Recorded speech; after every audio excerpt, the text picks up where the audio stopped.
There's great guests, interesting books, and a lot about business and entrepreneurship. My name's Elizabeth Plouffe, and welcome to Across the Desk.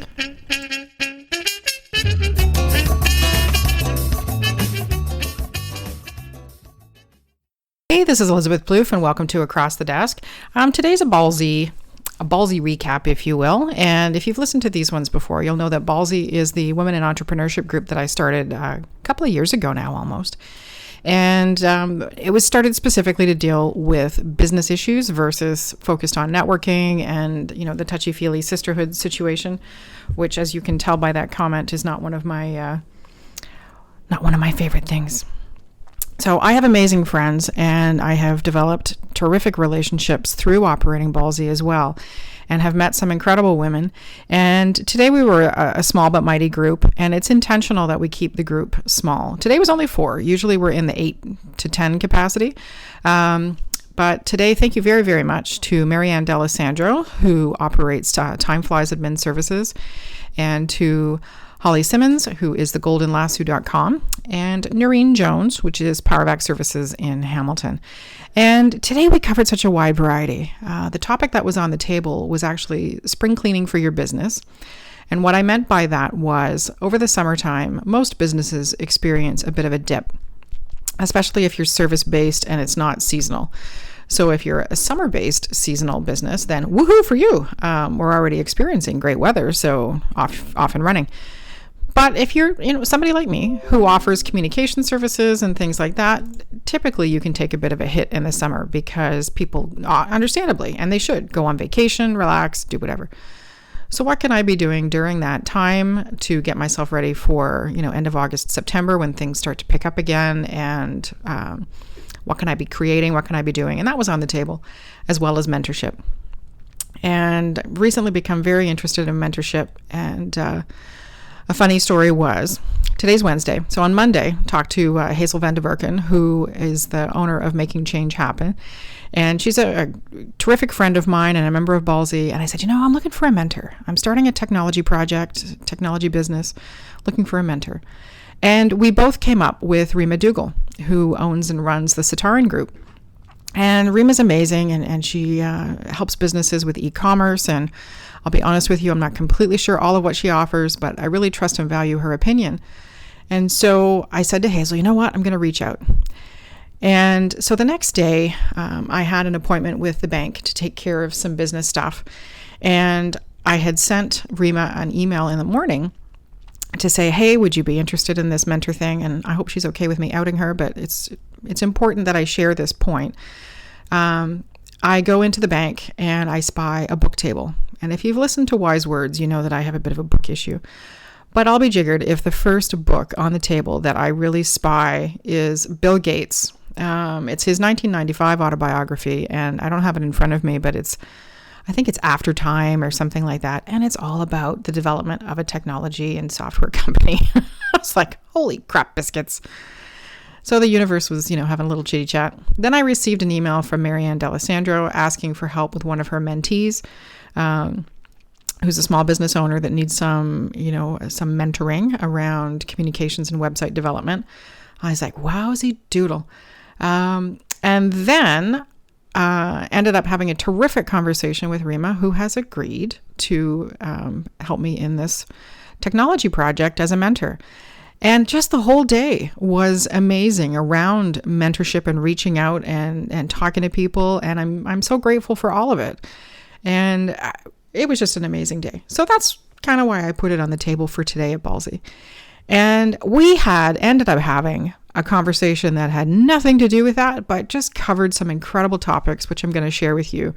And we also came up with some solutions. So one of the reasons I share these tips and tricks from Ballsy is that our group is specifically designed to not just be talk, no action, no solution. There's definitely time for, cathartic conversation where you're just bitching and moaning and, renting of shirts and tearing of hair and what have you.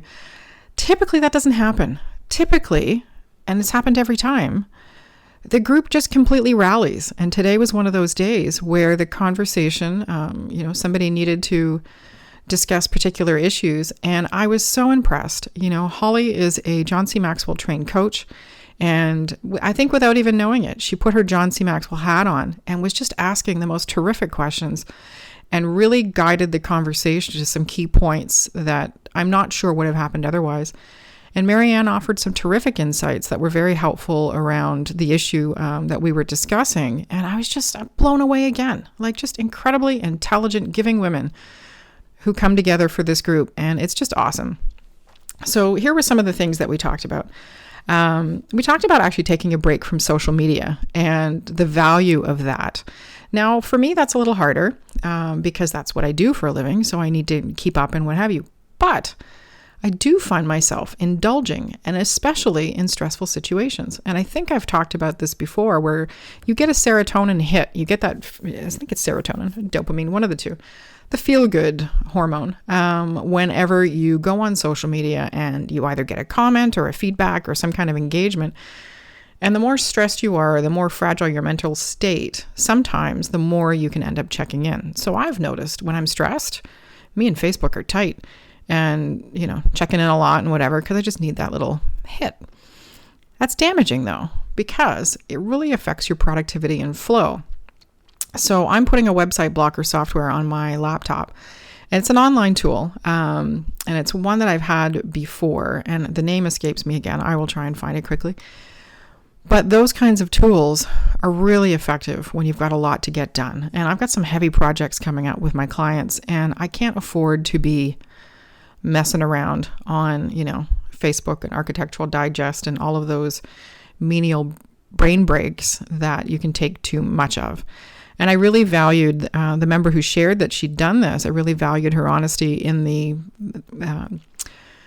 discovery that she ended up having about what triggered her positive and negative with social media, and why taking that break was good for her psyche, and it was a really valuable insight on the fact that when you're checking in like that, not only could it contribute to the positive hit, but it can also contribute to a negative hit, because if you see people doing what you should be doing, but is just not on your agenda right now, it can really start to be quite damaging. And, especially when you're starting out on your own business, you need as much positive thinking going on as possible. So that was a really valuable conversation. And then we went into the impact, and it was a bit of almost a mom-based conversation in that last week somebody posted on Facebook, irony, about having your kids do chores. And most of us were like, oh, hell yes. Like my kids are very chore friendly. And if I were to drop them in the middle of the woods, they could take care of themselves and we're good to go.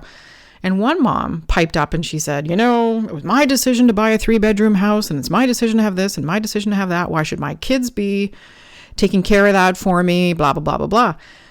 And I got to say, 95% of the people who were involved in this conversation on Facebook blasted this woman nicely, but blasted her saying, do you have any idea what kind of useless tit you're raising by not enforcing chores and teaching them those valuable skills? And what we talked about today was how that translates into the workforce. If at no point during somebody's development does anybody enforce some kind of responsibility and structure and skill building, that really negatively impacts them in the workforce. There's a variety of things that came up, and some of the things, it's the motivation to work. If your organization is in a situation where there's sort of this carrot stick situation, and you have to constantly motivate somebody with things that run out, money bonuses or, gift cards or whatever. Once they've got that little hit and their little pat on the head and way to go, Johnny, for doing their job that you're already paying them for, what do you do next? So I don't believe in that. I believe that you give people positive reinforcement, and I believe that the motivation should be the company culture and the fact that I'm paying you to do a damn job. And I want to make, for my technology company, I want to make a fun environment where people are able to be creative and work with their personal motivators so that I don't have to do the carrot and stick situation. I mean, absolutely. I want to have celebrations for their personal successes as well as business successes and what have you. But I think if you fall into that carrot stick trap to motivate a workforce who's never been forced to take on responsibility at a younger age, and I do believe there's a direct correlation to that. Don't have a scientific paper, but I don't know that anybody's studied it yet. This a friend of mine referred to it as snowflake parenting, where you sort of drop in periodically and lightly parent and then allow technology to take over your job. We don't know the consequences of that yet, long term. We don't know, like this is probably the first generation now entering the workforce whose parents relied largely on electronic babysitters. And I think we're really starting to notice the damage that that type of parenting is doing. So it was an interesting conversation. And what we talked about was how we manage that as employers. So if we get this employee coming in who has had this, I would consider a disabling childhood. One, do you hire them in the first place? How do you screen for that? And if their other qualifications are a clear motivator to hire, do you then cater to the other problems? Or do you engage in a learning situation and, slowly train them to take on these skills that they should have received through chores when they were younger? And that was an interesting conversation, and one that I'm going to have to really consider in the next couple of years. And then we also talked about, which we have before, we talked about the actual benefits and the non-discussed benefits that happen on the job and how that can influence the hiring of an employee and the retention of an employee. So if you're in a situation where not only do you pay a decent wage, but you also pay decent benefits and you have flexibility, and if somebody needs to leave because of a family issue, you support that, and all of those things, those all contribute to the overall benefit of you as an employer and to the employee. And some of the things that we talked about were benefits, flexibility, training and certifications, having access to a company credit card or company car, and being family focused so that you're understanding when somebody suddenly needs time off, and paying for travel time and lunchtime and things like that. And when those aren't clearly laid out, I think after a while, employees can lose track or take for granted what they're receiving from an employer. And when they get what they perceive as a better offer, because these benefits are, closeted, if you will, they lose perspective on what they actually have with you as an employer and the organization overall. And so what we talked about today was making sure that those benefits are clearly reminded to the employees. And Marianne made a really terrific point that she's been in situations where the employer once a year says, hey, look what we've done this year. And we hope you've enjoyed the extensive benefits package and our yearly barbecue and all those kinds of things. And keeping those, not in a cheesy way, but keeping those top of mind for employees can help keep perspective when, there's a knock at the door and somebody's potentially courting a really important employee in your organization. And that brought us into a couple of other topics, such as, what do you do when somebody leaves unexpectedly? And they're leaving for what is going to be a bad opportunity for them. Nothing you can do about that. But within a very short period of time, the reality of their choice is going to bite them in the ass. What do you do when they ask to come back, or if they ask to come back? And especially if they've, this isn't the first time they've done this. There are industries where there is a dearth of skills and you're hard pressed to hire talent for your organization. And it might be very tempting to be in a situation where somebody leaves for greener pastures in a short period of time. Turns out the pasture is full of cow shit and they decide to approach you to come back. I would really hesitate in that situation, because that person did not demonstrate loyalty. They did not demonstrate what I would consider a decent work ethic, especially if they left you in a lurch. And if they're willing to leave you once or maybe twice for greener pastures or perceptive greener pastures, why the hell would you put yourself through that? They put you in a lurch. You've assigned them to projects. They up and go. You're now scrambling to find somebody to fill their shoes. They decide to walk and then they want to come back. I'm not a very forgiving person on a good day, but that kind of behavior says to me no. Even if there is a problem with supply and demand of employees within your industry, you're just setting yourself up for more heartbreak and failure and disruption within your team and your organization and with your clients. So I don't know. I'm kind of a hard no on that. I'd love to hear what you have to say about that if you've been in that situation. And that kind of led into a conversation about the impact of decisions of taking on projects on company culture. And if you take on a project for your organization that's way outside your normal comfort zone, and you are taking on a project that entails some additional sacrifice on the behalf of employees, now you're paying them for it. You want to be fair. But if it is now additional travel or additional hours or what have you, there can be an unexpected negative downside to that. And if employees don't have a buy-in to your organization, their patience can run thin pretty quickly when it comes to having taken on a project way outside. It's either outside your geographical jurisdiction for normal, or it's a bit outside your skill set or what have you. So I think it's really important to evaluate when you're bidding on a project overall, what's this going to do for my business, and what's it going to do to my employees, and how do I either mitigate the impact on them so that, the company culture isn't destroyed for the sake of a good contract, because the long-term effects of that, it may fully succeed and rah-rah, and that can open up, whole new vistas for you. But I think it's really important to maintain an eye on that and see if you're getting any blowback from the employees about, I don't know, if it's travel, if it's whatever. And talk to them about that and be very open and honest about managing it. And, okay, guys, what's your feedback and how's it going and what do we need to do? I'm not there yet. I haven't had to deal with it yet. The person in our group who has is doing an excellent job, I think, of managing it. It's her first time having a situation like this. And definitely lessons learned that she's going to move forward with.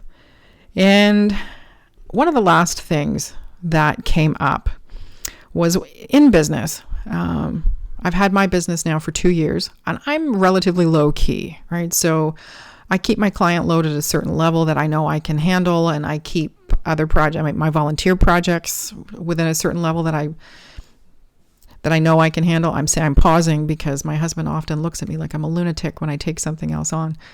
But what happens when the boogeyman pops out of the bushes and you just have a whole bunch of stuff go wrong all at the same time? And that can happen to anybody. I mean, I had a 6-month stretch where every piece of technology that I had, and I'm very technology dependent, just went for a complete shit. And, my laptop hard drive went, and then I ordered a desktop computer as a backup, and it went funky chicken, and my phone was doing weird shit, and pardon my language. And just every piece of it was like I had a gremlin in my house that was going, screw you, lady, I'm going to mess with everything. I had a backup hard drive that failed, just a whack of stuff. So what do you do when the boogeyman pokes his head out and starts messing with your stuff? And there was some really interesting feedback today on how people manage that. And one of which is, or what that causes, we'll talk about that first, is how do you move forward when the direction is unclear? When you have these boogeyman moments happening faster than you can manage them, it can be very paralyzing.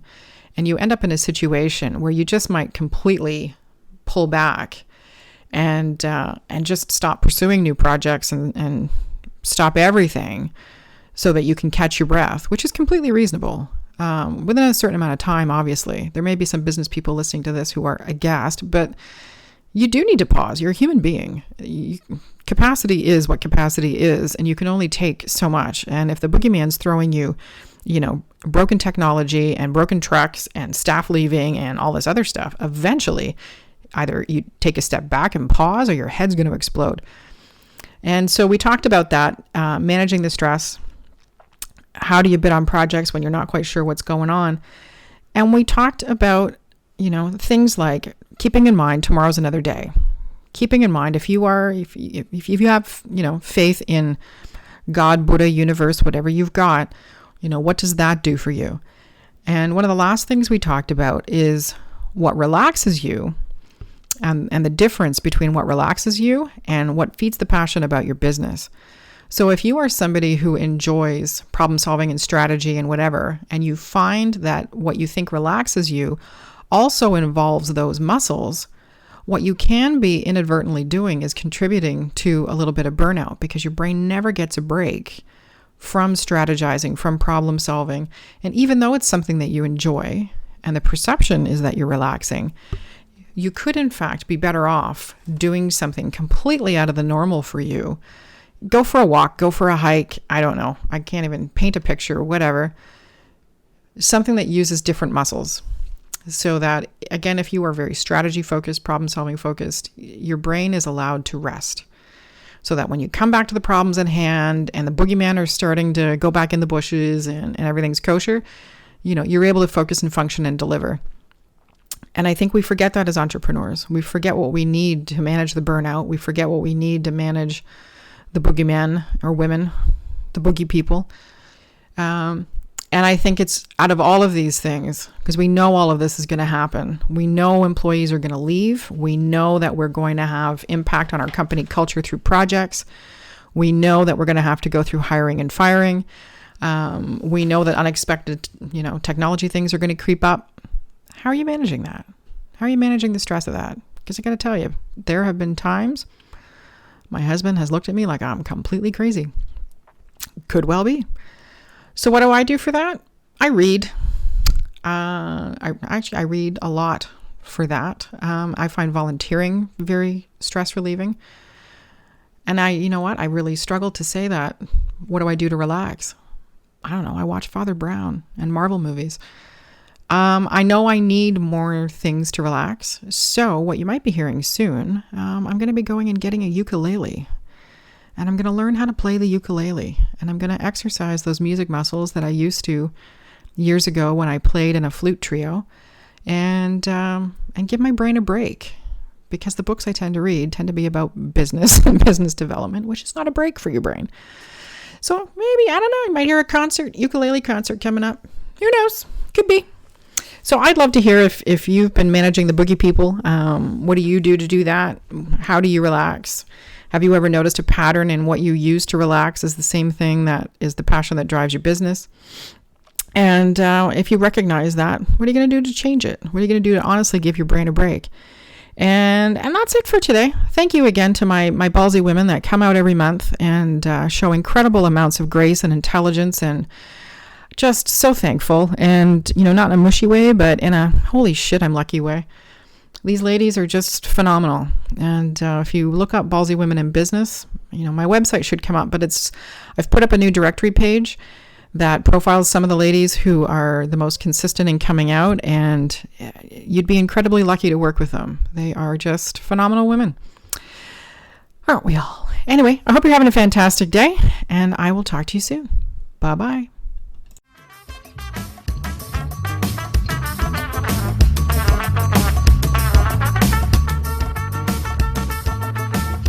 Thanks for listening to Across the Desk. You can follow me on Twitter at MCBComms. You can check me out on Instagram at MCB Communications. And you can also visit me on mcbcommunications.ca to see what other madness I'm up to.